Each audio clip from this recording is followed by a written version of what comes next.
Sana TV. Alhamdulillah alladhi hadana lihadha wama kunna linahtadiya lawla an hadana Allah wa ashhadu an la ilaha illa Allah wa ashhadu anna Muhammadar Rasulullah. Allahumma salli wa sallim wa barik ala habibina wa sanadina wa shafi'ina Muhammad wa ala alihi wa ashabihi ajma'in. Ayuhal mu'minun, usikum bitaqwallah wa ta'atihi wa usi nafsi bidhalika aidan.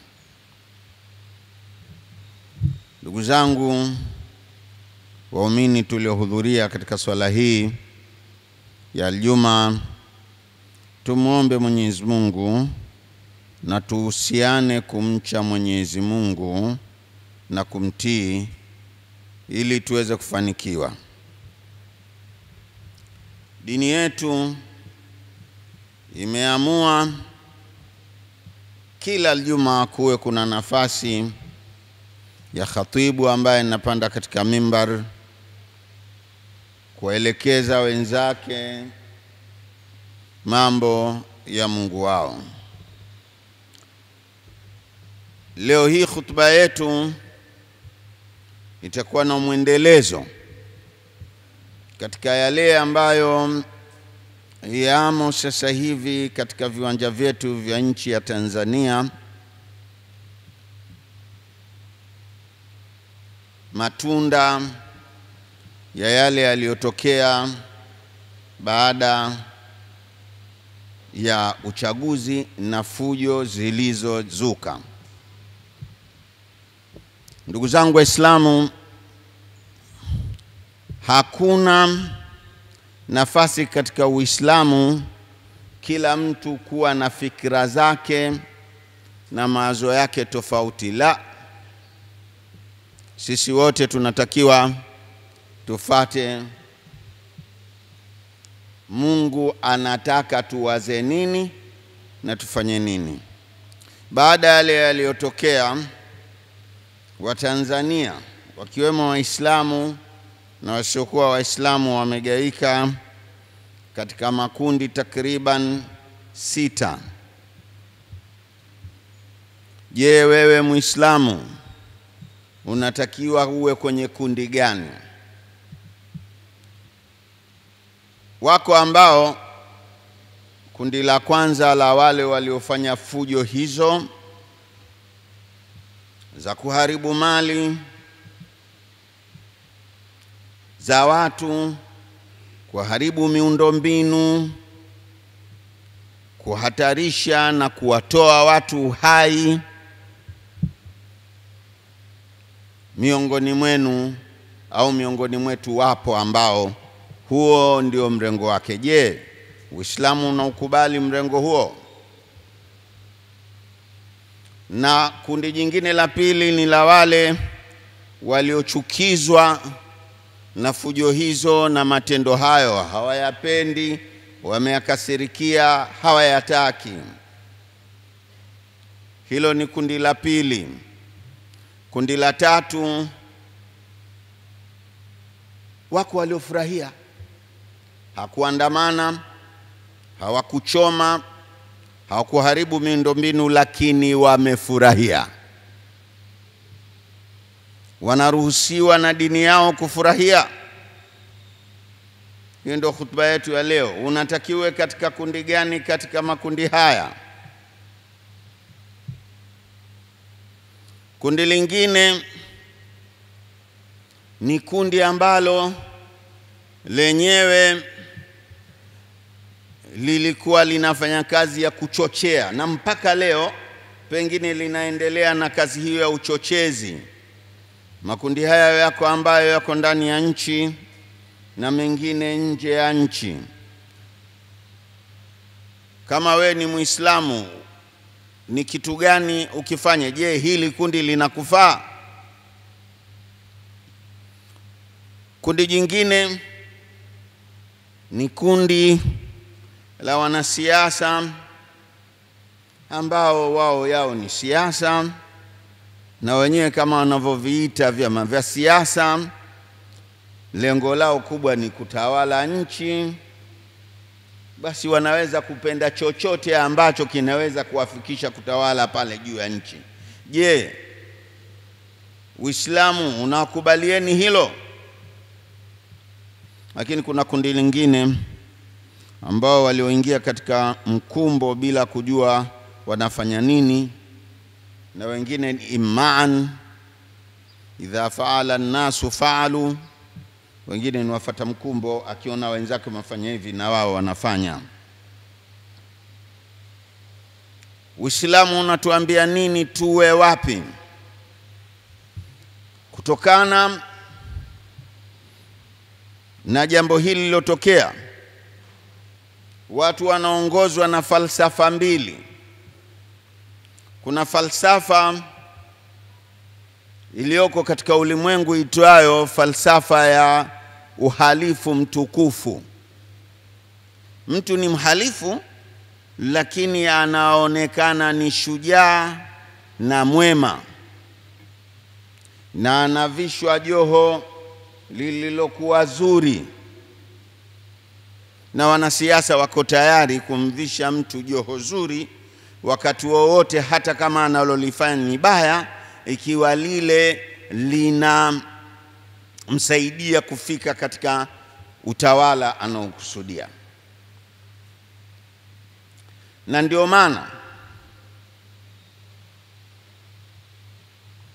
utakuta pamoja na uhalifu mkubwa uliofanywa, magari ya watu kuchomwa, vituo vya mafuta kuchomwa, magari, miundombinu ambayo tunaitumia kwa magari yetu sisi kwa usafiri wa ndani ya nchi yetu hapa Dar es Salaam, vituo vya mwendo kasi kuunguzwa na kuvunjwa, bado unakuta kuna watu ambao wanawaona waliofanya hivyo ndio mashujaa wao, kama eti ndio malaika waliotumwa na Mungu kuja kuiokoa Tanzania. Malaika ambao hawajawahi kumsabihi Mungu hata siku moja, malaika ambao wakisikia adhana wanaokimbia msikiti, malaika ambao akitajwa Mungu wanajisikia vibaya.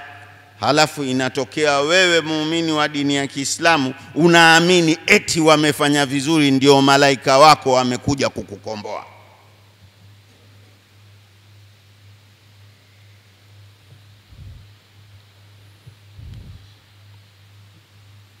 Na tupo humu msikitini ambao tunawaona hao ni malaika wetu,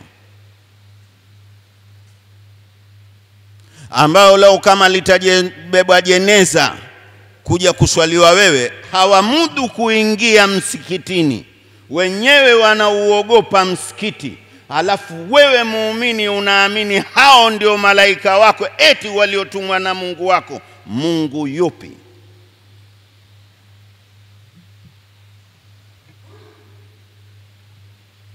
Na kuna falsafa nyingine ambayo katika khutba kila nikitoa huwa na maeliza kwa kusema hivi: Allahumma arinal haqqa haqqa, Mungu naomba utuonyeshe haki ikiwa kazi katika vazi lake la haki, warzuqna ittibaa, na turuzuku kuifata. Falsafa inayosema uhalifu ni uhalifu, hakuna kipengele cha kuhalalisha, na haki ni haki, hakuna namna yoyote ya kuichafua.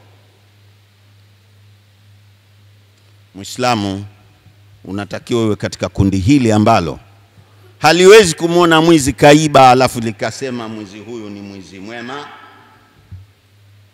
Mharibifu aneharibu miundombinu ya nchi afu unamuona bora. Mtu yoyote mwenye kuona mabaya yaliyotendeka akayaona kwamba ni mema, huyu kashindwa kukataza maovu na yeye pia ni mwovu. Bali kwa mtazamo wangu mimi, liliokuwa hatari zaidi kwa nchi yetu ya Tanzania ni mtu huyu ambaye anaona maovu yaliyotendeka ni bora. Huyu ni hatari zaidi kuliko wale ambao waliofanya vile wakakamatwa wakawekwa ndani. Huyu moyo wake unaiombea dua mbaya Tanzania.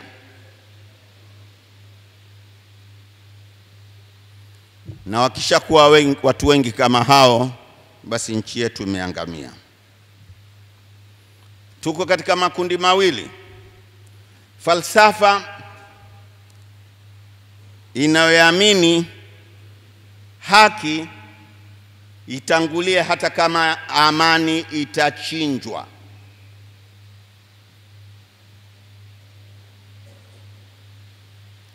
Na falsafa nyingine ni ile ya kwetu inayosema falsafa ya amani ndio msingi, vingine vifate.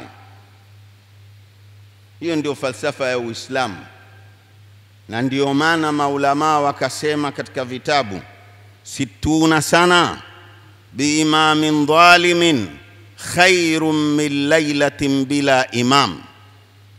Miaka 60 ya kiongozi mwovu ni bora kuliko siku moja isiyokuwa na kiongozi, kwa sababu inatanguliza amani mbele kuliko vile inavyotanguliza eti haki. Na hapo ndipo pale kwa falsafa hii mtu anahalalisha uovu wote kwa sababu eti anatafuta haki, lakini anachokitafuta kweli yeye ni kutaka kukaa katika uongozi wala sio kuitafuta haki. Ndugu zangu, muda wa khutba ni mdogo. Tutaeleza baadhi ambayo tutakaweza kuyaeleza hapa, na baada ya khutba tutasoma tamko la maulama, Baraza Kuu la Islam Tanzania BAKWATA na viongozi wa taasisi nyingine za Kiislamu nchini waliloafikiana nalo jana na wakalitangaza kuwa ndio msimamo wa Waislamu wote wa Tanzania wanaotakiwa kukushika. Na kwa ajili hiyo basi hatuna khiari kwa sisi waumini ila kufuata tamko hilo tutakalolisoma baada ya swala. Mungu anasema katika Qurani, wama kana limu'minin wala mu'minatin idha qada Allahu wa rasuluhu amra an yakuna lahumul khiyaratu min amrihim wa man ya'si Allaha wa rasulahu faqad dhalla dhalalan mubina. Haimpasi wala haiwi ni sawa kamwe kwa muumini wa kiume, wala si sawa pia kwa muumini wa kike, pale Mungu anapopitisha jambo na mtume wake, yeye awe na khiari eti nifate au nisifate. Mwenye kuwa katika msimamo huo wa kujiona ana khiari ya kuchagua cha kufata, Mungu anamsifia man ya'si Allaha, huyo kamwasi Mwenyezi Mungu, na mwenye kumwasi Mwenyezi Mungu na mtume wake faqad dhalla dhalalan mubina, hakika amepotea kupotea kulikokuwa kukubwa sana, hana mahali pa kutoka tena. Barakallahu li wa lakum bil Qur'anil azim wa nafa'ani wa iyyakum bima fihi min al ayati wadh dhikril hakim. aqulu qawli hadha wastaghfirullah al azim li wa lakum fastaghfiruhu. Alhamdulillah, alhamdulillah hamdan kathiran kama amar, wa ashhadu an la ilaha illa Allah wa ashhadu anna Muhammadar Rasulullah. Allahumma salli wa sallim wa barik ala habibina wa sanadina wa shafi'ina Muhammad wa ala alihi wa ashabihi ajma'in. Amma ba'd.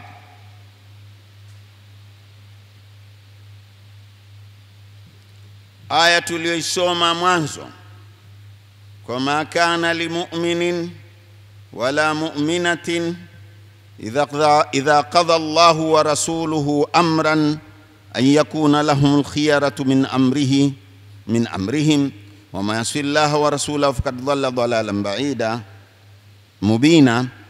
Imetasifaliwa na maulama wakisema la yambaghi wala yaliqu, haitakikani wala hailingani sawa kwa mu'min mimman ittasafa bil iman, mtu ambaye anasifika au anaitika kwamba yeye ni muumini, illa al-isra fi mardhati llahi wa rasuli, ila anachotakiwa kufanya katika maisha yake yote ni kwenda mbio katika yale ambayo yatakamridhisha Mwenyezi Mungu na mtume wake, wal harabu min sakhati llahi wa rasulihi, na kukimbia yale aliyochukia Mwenyezi Mungu na mtume wake, wa mtitharu amrihima, na kutekeleza amri za hao wawili, Mungu na mtume wake, na kujiepusha na yale waliokataza.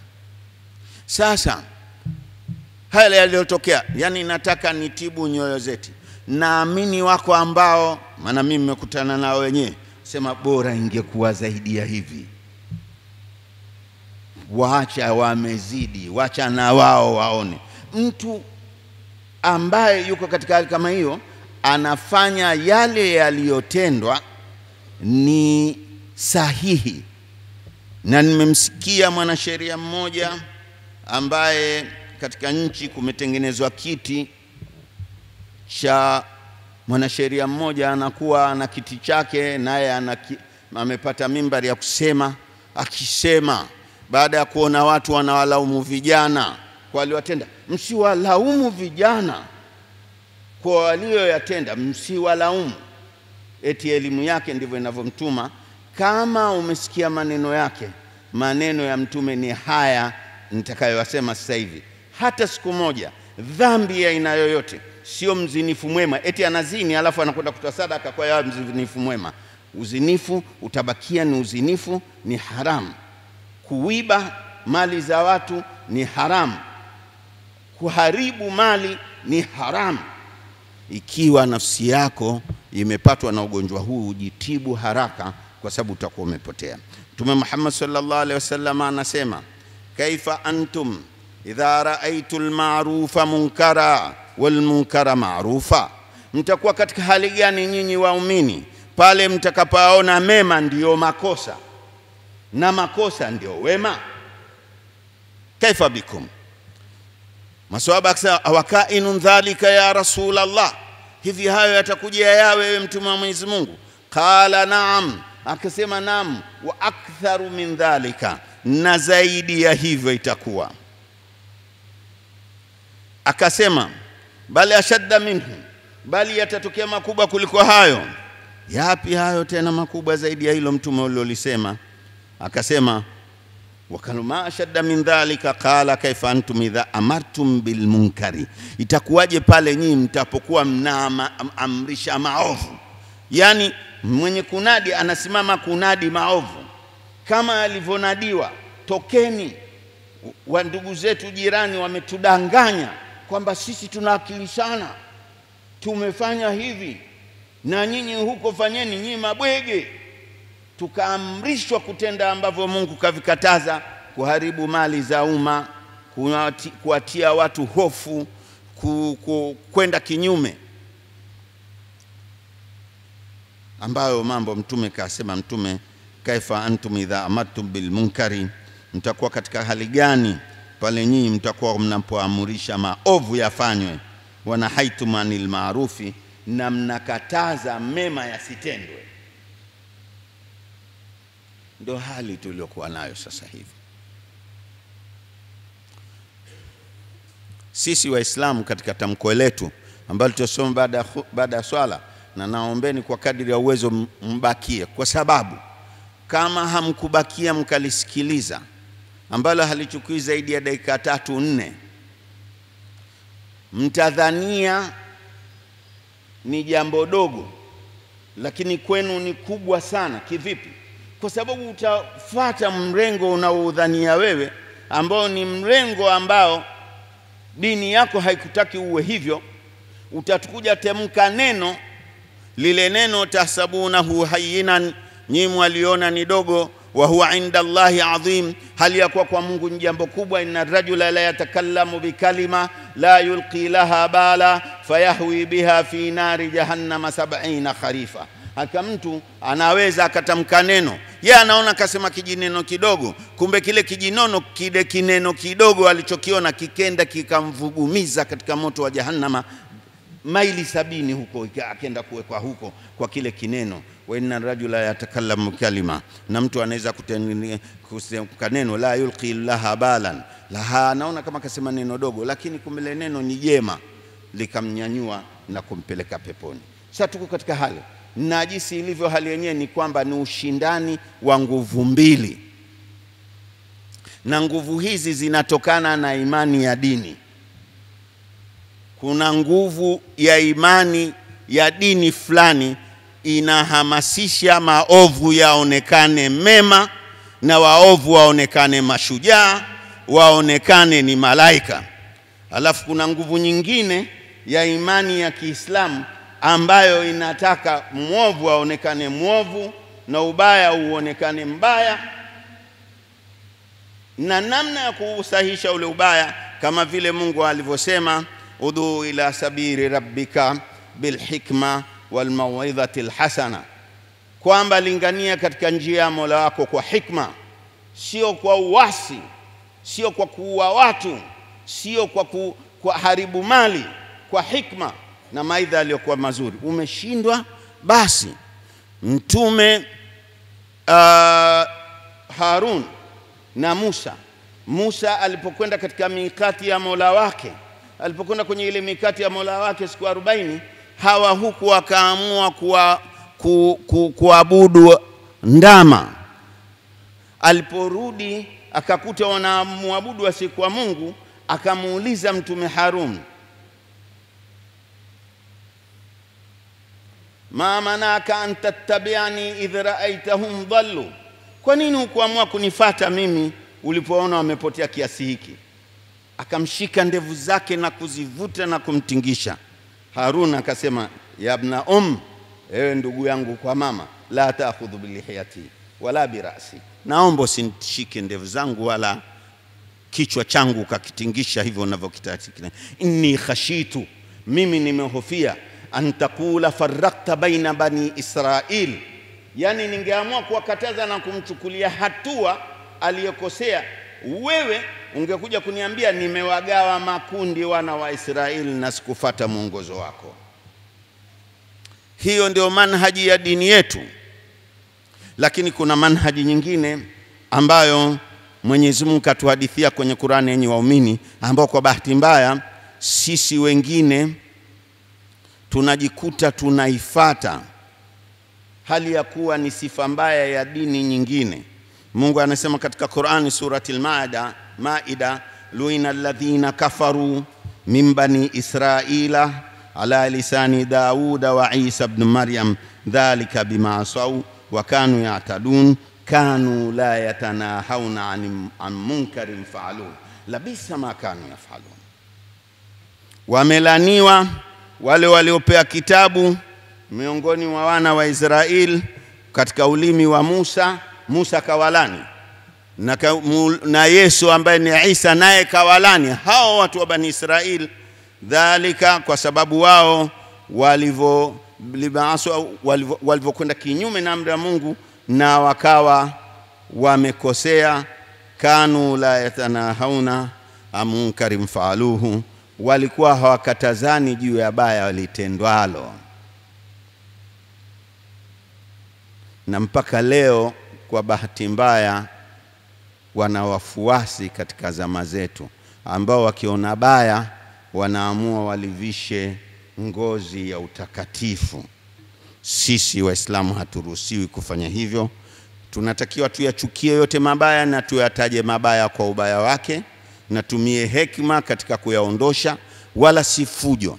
Muumini yoyote atakayeamua kuamini kinyume cha hivi, keenda kinyume na kitabu chake, na huenda kwa sababu hivyo anaweza akawa kupotea kukubwa ambako kuna mpeleka motoni. Dini yetu haiyakubali hayo, na kwa sababu ili jambo lilivyo hivi sasa kama mawimbi yanaoshindana, tunatakiwa wote sauti zetu ziwe moja juu ya msimamo wa Kiislamu katika nchi yetu, na huo ndio utakodumisha amani. Lakini lau kama tutakubaliana kwamba uharibifu kama huo ni sera ambayo Tanzania inatakiwa iifate, mnasemaje baada ya kukaa mwingine hapo alipokaa, wakitoka mabarobaro wengine wenvicha vyao wamevuta bangi zao zikawakolea na wao wakachoma? Kwa hiyo ndio wale mabarobaro ambao hawamjui Mungu, hawamjui chochote, watakuwa ndio bunge la Tanzania, watakuwa ndio jeshi la Tanzania, watakuwa ndio mahakama ya Tanzania. Itakuwa ni nchi hii. Mwenyezi Mungu ameamrisha kwenye Qur'ani kwamba tumswalie mtume wetu Muhammad, akasema inna Allaha wa malaikatahu yusalluna ala nabi ya ayyuhalladhina amanu sallu alayhi wa sallimu taslima. Allahumma salli wa sallim wa barik ala habibina wa sanadina wa shafina Muhammad salatan tahul bi uqdatina tufarju biha kurbatina tunkidhuna biha min wahalatina wa tuqiluna biha min atharatina taqdi lana biha hajatina وتبلغنا بها أمنيتنا يا رب العالمين. وارض اللهم عن الخلفاء المهديين من بعده أمير المؤمنين سيدنا أبي بكر الصديق، وأمير المؤمنين سيدنا عمر بن الخطاب، وأمير المؤمنين سيدنا عثمان بن عفان، وأمير المؤمنين سيدنا علي بن أبي طالب. وارض اللهم عن باقي الصحابة والتابعين وتابع التابعين إلى يوم الدين. اللهم اغفر للمؤمنين والمؤمنات والمسلمين والمسلمات الأحياء منهم والأموات. اللهم أرنا الحق حقا. Mungu nakuomba utuonyeshe haki katika vazi lake la haki, warzuqna tibaahu, na turuzuku kuifata bali kuimeza ikawa ndio itikadi yetu. Warina albatila batila, na tuonyeshe upotevu katika vazi lake la upotevu. Warzuqna chinaba, na turuzuku kuepuka ya rabbal alamin. Allahumma, e Mola wetu, twakuomba khudh bi aidina ila alhaqi wa ila tariqikal mustaqim. Naomba Tanzania yetu hii, vijana wake, watu wake, wanasheria wake, wabunge wake, raia wake, tushike mkono, utulazimishe kufata njia iliyonyooka ambayo ni hii tuliyoitaja. Mwenyezi Mungu, twakuomba tusiwe katika wale waliopotezwa na tamaa za nafsi yao. Kamwe tusiwe miongoni mwa hao, na tujue kwamba maisha ya dunia sio lele mama. Tutakuja kuulizwa mpaka yale tuliokuwa tunafikiria na kuyawaza. Inna sama wal basara wal fuada kullu ulaika kana mas'ula. Mungu nakuomba ifanye hivyo. Nakuomba Mwenyezi Mungu, umetupa kwa chaguzi zilizopita ambazo Mungu umezijalia zikatimu, tukampata rais ambaye ni mama yetu Samia Suluhu Hassan kwa mara nyingine tena, na kiongozi wetu si malaika, hatuongozwi na malaika, wala Mungu hajampa malaika waitwe binadamu. Mungu naomba umuonyeshe haki katika vazi lake la haki, mruzuku kuifata, afu mpe basira wewe aweze kuiongoza nchi. Allahumma, Mola wetu, usije ukamwachia yeye mwenyewe eti ndio aweze kutuongoza, bali wewe uwe ndio dira yake na uwe kila kitu chake, kama nilivyosema katika baadhi ya kuntu samahu alladhi yasma'u biha wa yasma'u bihi wa basarahu alladhi yubsiru bihi wa yadahu allati yabtishu biha wa rijlahu allati yamshi biha.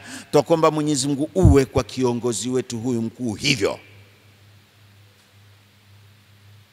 na Mungu mjalie apate wasaidizi waliokuwa bora, wenye akili, hata kama akili hawana awape,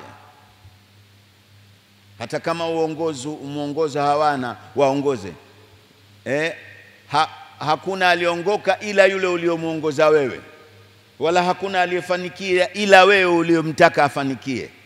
Basi naomba utakie nchi yetu hayo yote na udumisha amani yetu hii, uilinde ya rabbal alamin. Wala tuakhidhna bima faala as-sufaha minna, na kwamba Mwenyezi Mungu usije ukatupatiliza kwa yale yaliyotendwa na wapumbavu wetu katika zama zetu. Tusamehe, ighfir lana maghfiratan min indika, naomba tusamehe msamaha kutoka kwako. Innahu la yaghfiru dhunuba illa anta, hakika hakuna anayesamehe dhambi ila wewe. La takilna ila anfusina wala ila ahadin min khaliqika tarfata aynin wala aqalla min dhalika ya rabbal alamin. Inna Allah ya'muru bil adli wa ihsani wa ita'i dhil qurba wa yanha 'anil fahsha'i wal munkari wal baghi ya'idhukum la'allakum tadhakkarun.